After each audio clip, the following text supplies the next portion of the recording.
Assuming you've discovered that your headset is either too loose or too tight, it's time to fix it. You'll want to do this adjustment with the bike on the floor, not in a repair stand.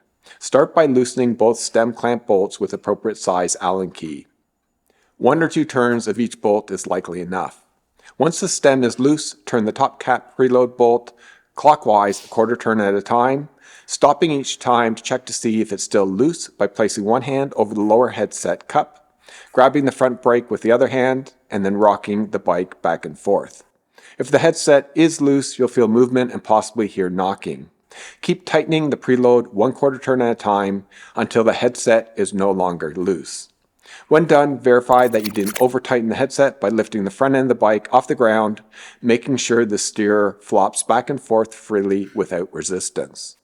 If your headset is too tight, follow the exact same process as I showed you, except you'll want to adjust the preload bolt counterclockwise to loosen it, not clockwise. Once the headset is adjusted, you'll need to realign your stem to make sure your handlebar is square to your bike frame. The easiest way to do this is to straddle the top tube and then sight from behind the handlebars. You want the center or end of the stem to be perfectly in line with the center of your front tire.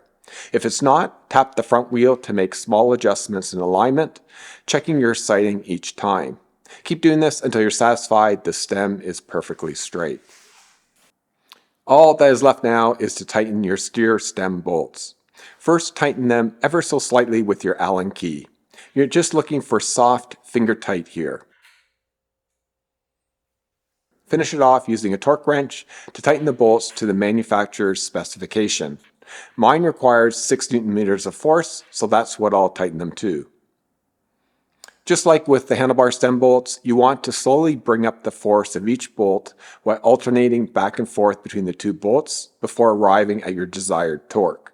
Working only 1 bolt at a time can apply unbalanced torque to the steer tube, which can result in incorrect torque readings, or worse, damage your steer tube.